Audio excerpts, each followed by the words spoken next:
Hello students, last class में हमने blood relation में डायरेक्ट फॉर्म ऑफ पॉइंटिंग देखा था। आज हम देखेंगे इनडायरेक्ट फॉर्म ऑफ पॉइंटिंग। कुछ क्वेश्चन से हम देखेंगे कैसे इसको सॉल्व करते हैं। ठीक है, तो ये क्वेश्चन क्या कह रहा है? Pointing to a women, a man says her father is the only son of the wife of my grandfather, then how is women related to man. इसी को हिंदी में इस्लाम में क्या बोलेंगे? उसके पिता मेरे दादा की पत्नी के इकलौते पुत्र हैं। ठीक है, अब देखो मैंने क्या बताया था आप लोग को। सबसे पहले ये चेक करते हैं कि कौन बोल कौन रहा है, मैन या women. Pointing to a women, किसी वीमेन की तरफ पॉइंट करके मैन सेज, यानी मैन बोल रहा है, तो ये मैन हमने बना लिया है। ठीक है, अब पीछे से हमने स्टार्ट करते हैं, जो लास्ट में ऑफ है उसके बाद से माई ग्रैंडफादर वाइफ ओनली सन।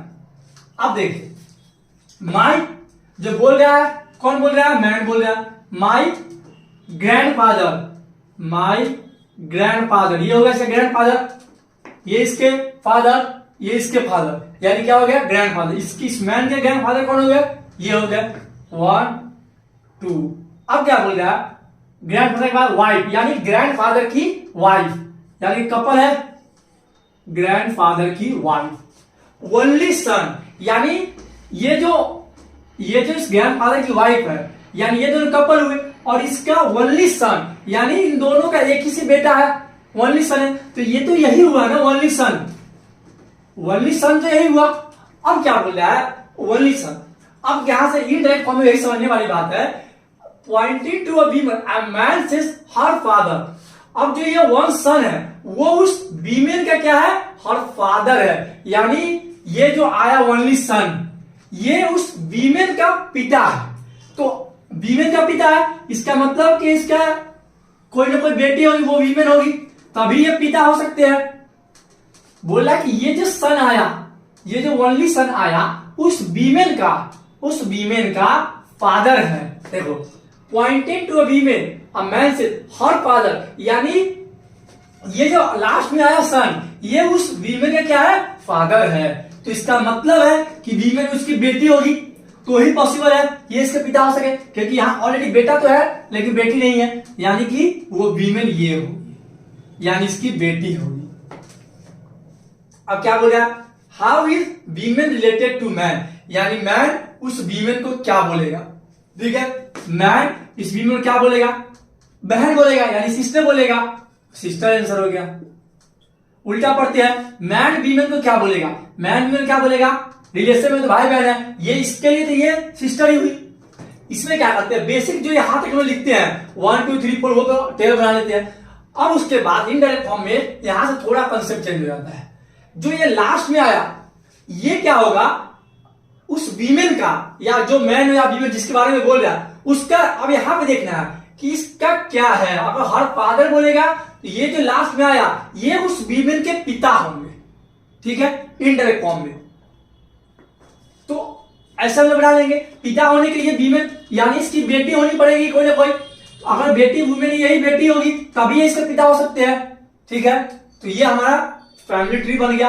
अब इससे जो भी सवाल पूछेगा हम लोग सॉल्व करेंगे। ठीक है, लिखिए आप लोग कुछ और एग्जाम्पल देखते हैं। अब नेक्स्ट क्वेश्चन क्या कह रहा है? Pointing to a man, a women says. कौन बोल रही है इस बार? पहले वीमेन बोल रही है, तो वीमेन हम बना लेंगे। ठीक है, अब पीछे से रैंकिंग करते हैं, और लास्ट वाले ऑफ के बाद 1 2 3 4। ठीक है, अब देखो कौन बोल रही है? वीमेन। हम वीमेन से स्टार्ट करते हैं, यानी माई कौन है? वीमेन ही है। माई सन, ठीक है, माई सन ग्रैंडफादर। ठीक है, माई सन ग्रैंडफादर यहां कहीं आएंगे। ठीक है, my grandfather, my son grandfather wife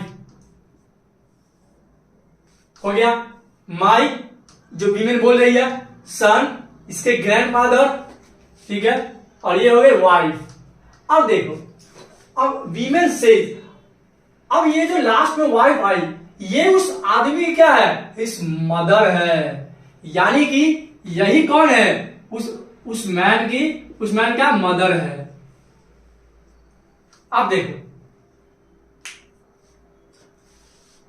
यानी कि ये जो लास्ट में आया ना वाइफ, ये उस आदमी की कौन है, इस मदर है, ये जो वाइफ आई है। यानी कि अगर उस मैन के अगर ये मॉम है, इसका मतलब है इसका कोई ना कोई बेटा ही होगा यहाँ पे, तो ही पॉसिबल है कि ये इसकी मॉम हो।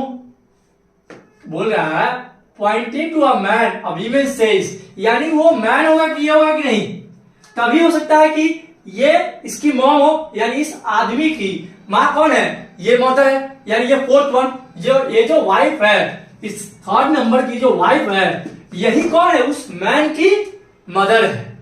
तो मैन तो ये हो गया। अब क्वेश्चन क्या पूछ रहा है, how is man related A women, यानी वुमेन इस मैन को क्या बोलेगी। अब देखो वीमेन इस मैन को क्या बोलेगी, दो पॉसिबिलिटी बनते हैं। हो सकता है कि ये इसका हस्बैंड हो, ये इसका हस्बैंड ही हो जा, ठीक, या ये हो सकता है कि ये इसके हस्बैंड का भाई हो, ये भी तो पॉसिबल है कि इस वीमेन के या तो ये हस्बैंड हो मैन, या अपने हस्बैंड का भाई हो। दोनों केस में ये जो मदर है उसी मैन का होगा।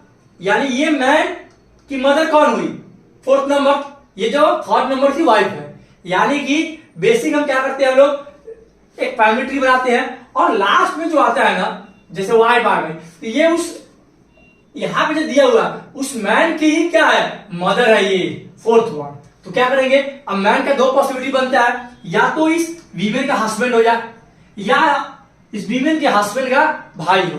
दोनों केस में इस मैन के, ये जो मैन है इसकी मदर कौन, ये मदर होगी, ठीक है। तो दोनों केस में करेक्ट है। तो हमारा आंसर क्या हो जाएगा, वीमेन क्या बोलेगी मैन को, इधर हस्बैंड बोलेगी और ब्रदर इन लॉ।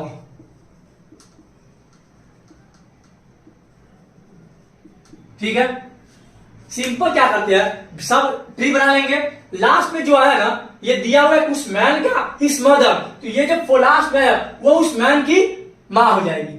कुछ जो भी याद आएगा, मदर या डॉटर इन लॉ, कुछ भी जो आएगा वो उस मैन की उस रिलेशन में हो जाएगी। जैसे यहां पे क्या दिया होता, वो ये जो वाइफ है उस मैन की माँ है, तो ये जो वाइफ है यानी थर्ड नंबर की वाइफ, ये वाइफ उस मैन की क्या है, माँ है, तो माँ का बना लिया हमने। अब जो भी सवाल पूछा है हम उसका जवाब दे देंगे, ठीक है। लिखिए आप लोग।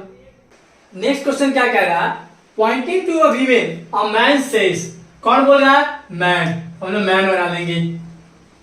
अब देखो मैन बना लिया हमने, अब स्टार्ट करते हैं, my son grandfather daughter in law, यही होगा। अब देखिए my son grandfather daughter in law, grandfather, my son grandfather की डॉटर इन लॉ कौन होगी, ये उसकी बहू ही, तो बहू तो इसकी बीवी ही होगी, यानी डॉटर इन लॉ।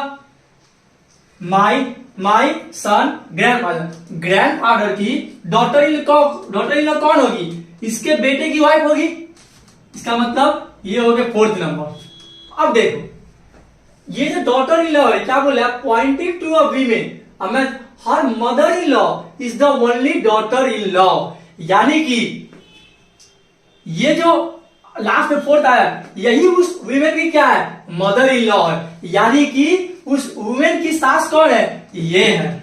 तो उस वीमेन की सास बनने के लिए ये जो इन दोनों का बेटा है उसकी पत्नी होनी चाहिए, तभी तो ये वुमेन, ये जो है daughter in law, only daughter in law, ये उस वीमेन की सास बन पाएगी, यानी कि मदर इन लॉ, तो ही पॉसिबल है। यानी कि वो वीमेन होगी कि नहीं है, देखो ध्यान से क्या बोला, माय सन ग्रैंडफादर की डॉटर इन लॉ होने के लिए इस मैन की वाइफ होना पड़ेगा, तो ये इसकी बीवी हो गई, फोर्थ नंबर। अब बोला ये जो फोर्थ नंबर है ये उस वीमेन की सास है, यानी मदर इन लॉ। तो अगर मदर इन लॉ है इसका मतलब इन दोनों का जो बेटा होगा उसकी पत्नी होनी चाहिए, तभी ये मदर इन लॉ होगी, ठीक है। तो बेसिक बस ये हमारा फैमिली ट्री बन गया। अब क्या क्वेश्चन पूछा है, how is man related to women, यानी वीमेन उस मैन को क्या बोलेगी, ये वीमेन उस मैन को क्या बोलेगी, हस्बैंड के पिता क्या हुए उनको क्या बोलते हैं, फादर इन लॉ, यानी ससुर। फादर इन लॉ ही तो बोलते हैं, इसके हस्बैंड के फादर, इसको क्या बोलेंगे, फादर इन लॉ।